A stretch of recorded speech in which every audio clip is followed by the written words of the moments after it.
there's anything we love more than the heroes in our stories, it's the villains. The big, the bad, and everything in between. We love to see them make our heroes scream and suffer, as sadistic as that sounds. We're a little messed up. What's wrong with that?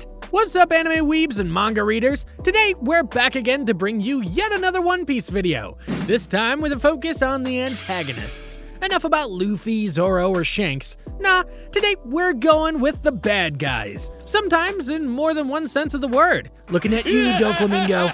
We hate them, but we love that we do because they make us like our heroes even more. The shonen genre is famous for its exaggeration, and you best believe when it comes to its villains, they can be as over the top as you can possibly imagine. But under Eiichiro Oda's masterful pen, the villains of One Piece remain believable and equally threatening. His skill elevates characters who might be deemed petty antagonists in other series to overwhelmingly evil roles. And so, we're going to take a look back at some of the most despicable villains in the One Piece universe. Keep in mind that this list is in no particular order, and it's not arranged in terms of strength, just in terms of how much of a nuisance they were to watch on screen and to the Straw Hats. Let's get to it. First off, Blackbeard. He's currently recognized as one of the major threats in One Piece. His capture of Ace, resulting in Ace's death in Marineford, and his direct responsibility for Whitebeard's demise as well, have earned him significant disdain from fans. Blackbeard has demonstrated a willingness to resort to any means to achieve his goals, including attacking an opponent when they are vulnerable. However, he has not received the same level of narrative focus as many other villains that we're going to talk about, so maybe we'll hate him even more in the coming years. Who knows? Next up, Rob Lucci. While Lucci may not showcase overt despicability compared to some villains, he remains a truly dislikable antagonist. Devoted to the absolute justice of the world government, he willingly participates in any act as their agent. As a child, he murdered 500 hostages before dispatching a pirate and his crew, highlighting a nearly sociopathic level of dedication. In Water 7, he was willing to betray those who considered him a friend, gravely injuring a fellow shipwright after revealing his true colors.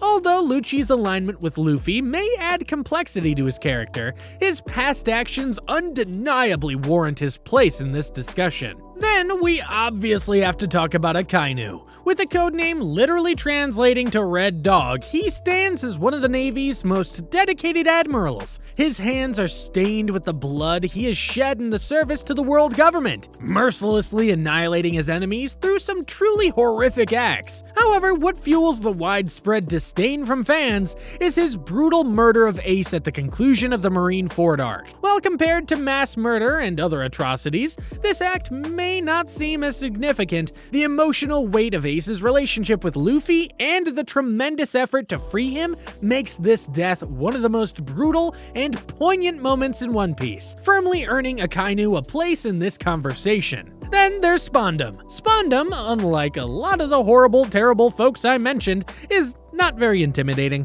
In fact, he is almost portrayed as a comical figure compared to the formidable members of CP9. However, he distinguishes himself as a wholly irredeemable monster, reveling in Robin's suffering and embodying all-around terrible behavior at every turn. Interestingly, his lack of power becomes even more frustrating, as he symbolizes the world government institutions that permit morally bankrupt individuals to ascend to positions of authority where they lord over others in lesser places. Switching it up to one of the latest arcs, we're going to talk about Orochi, the Shogun of Wano. Now, this is one despicable individual. The slimy weasel takes pleasure in oppressing his subjects as a form of revenge for his family's past mistreatment by the Kozuki clan. He cunningly manipulated Odin, portraying him as a fool before his people for 5 whole years before his public execution. An even graver offense by Orochi lies in allowing Kaido's factories to pollute both the people and the land of Wano, leading to the disfigurement and starvation of his subjects. This callous disregard for the well-being of his people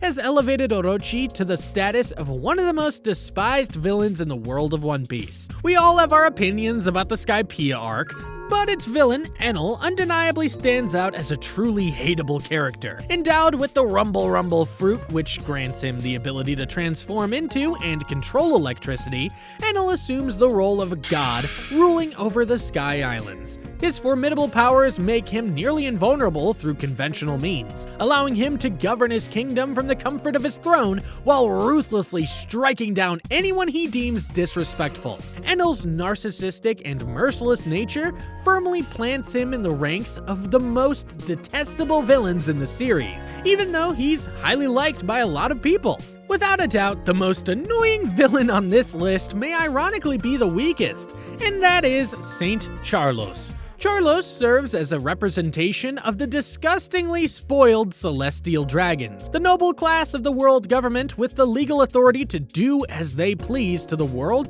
and its people.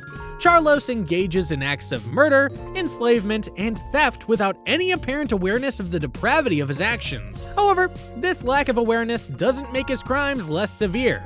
Rather, it amplifies them, as he operates without any moral compass whatsoever. Then finally, rounding out the selection for today is none other than the absolute diva we mentioned earlier, Don Quixote Doflamingo. Clad in his signature pink and questionable sense of fashion, Doflamingo subjected the people of Dressrosa to his oppressive rule. Anyone who dared to oppose him faced the grim fate of being turned into a living doll. When the Straw Hats challenged his authority, he resorted to trapping the island's citizens in a gigantic bird cage, placing all their lives in danger. While his troubled childhood as a celestial dragon among commoners shed light on his attitude, it fails to justify the sadistic joy he derives from tormenting those under his control. Consequently, Doflamingo is easily as hateable as he is flamboyant. The fact that these villains stand out so much to us is a testament to Eiichiro Oda's skill as an author and an artist, and as One Piece enters its final arc, we can rest assured that he'll give us yet another villain that we'll all love to hate. Perhaps a woman this time. Who knows?